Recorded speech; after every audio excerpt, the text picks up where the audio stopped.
the truth. When it comes to bullshit, big time, major league bullshit, you have to stand in awe of the all-time champion of false promises and exaggerated claims, religion. No contest. No contest. Religion easily has the greatest bullshit story ever told. Think about it. Religion has actually convinced people that there's an invisible man living in the sky who watches everything you do every minute of every day. And the invisible man has a special list of 10 things he does not want you to do.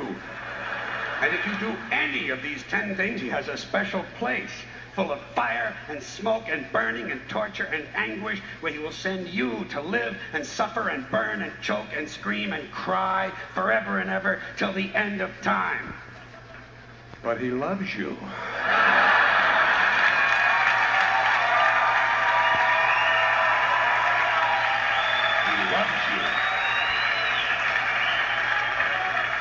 He loves you, and he needs money. He always needs money. He's all powerful, all perfect, all knowing, and all wise. Somehow, just can't handle money. Religion, billions of dollars, they pay no taxes, and they always need a little more. Now, you talk about a good bullshit story. Holy shit.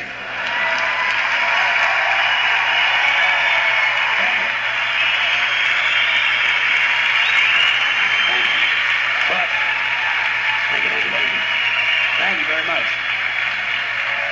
But I want you to know something. This is sincere. I want you to know, when it comes to believing in God, I really tried. I really tried. I tried to believe that there is a God who created each of us in his own image and likeness, loves us very much, and keeps a close eye on things.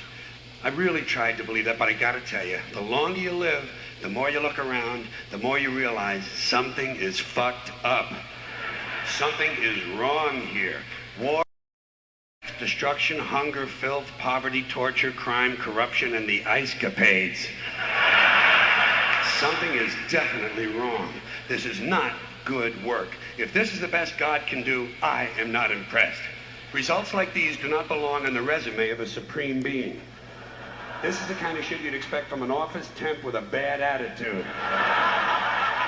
And just between you and me, in any decently run universe, this guy would have been out on his all-powerful ass a long time ago. And by the way, I say this guy because I firmly believe, looking at these results, that if there is a God, it has to be a man.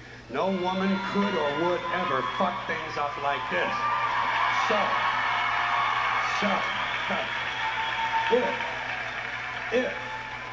If there is a God, if there is, I think most reasonable people might agree that he's at least incompetent and maybe, just maybe, doesn't give a shit.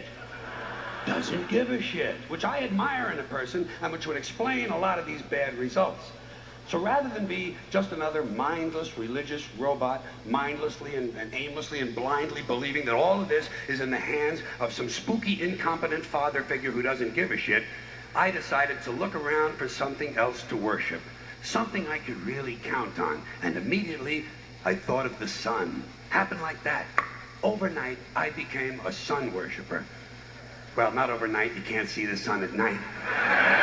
The first thing the next morning, I became a sun worshiper. Several reasons.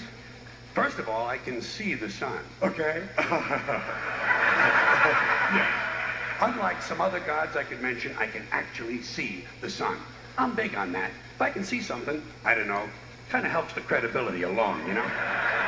So every day I can see the sun as it gives me everything I need: heat, light, food, flowers in the park, reflections on the lake, an occasional skin cancer, but hey, at least there are no crucifixions, and we're not setting people on fire simply because they don't agree with us. Sun worship is fairly simple. There's no mystery, no miracles, no pageantry, no one asks for money, there are no songs to learn, and we don't have a special building where we all gather once a week to compare clothing. And the The best thing about the sun, it never tells me I'm unworthy. Doesn't tell me I'm a bad person who needs to be saved. Hadn't said an unkind word. Treats me fine. So I worship the sun. But I don't pray to the sun. Know why? I wouldn't presume on our friendship. It's not polite. I've often thought people treat God rather rudely, don't you? Asking trillions and trillions of prayers every day, asking and pleading and begging for favors. Do this, give me that, I need a new car, I want a better job. And most of this praying takes place on Sunday, his day off. It's not nice, and it's no way to treat a friend. But people do pray, and they pray for a lot of different things. You know, your sister needs an operation on her crotch. Your brother was arrested for defecating in a mall. But most of all, you'd really like to fuck that hot little redhead down at the convenience store. You know, the one with the eye patch and the club foot, huh? Can you pray for that? I think you'd have to. And I say, fine, pray for anything you want. Pray for anything. But what about the divine plan? Remember that? The divine plan. Long time ago, God made a divine plan. Gave it a lot of thought, decided it was a good plan, put it into practice. And for billions and billions of years, the divine plan has been doing just fine. Now you come along and pray for something. Well, suppose the thing you want isn't in God's divine plan. What do you want him to do? Change his plan? Just for you? Doesn't it seem a little arrogant? It's a divine plan. What's the use of being God if every rundown schmuck with a $2 prayer book can come along and fuck up your plan? And here's something else, another problem you might have. Suppose your prayers aren't answered. What do you say? Well, it's God's will. Thy will be done. Fine. But if it's God's will and he's going to do what he wants to anyway, why the fuck bother praying in the first place? Seems like a big waste of time to me.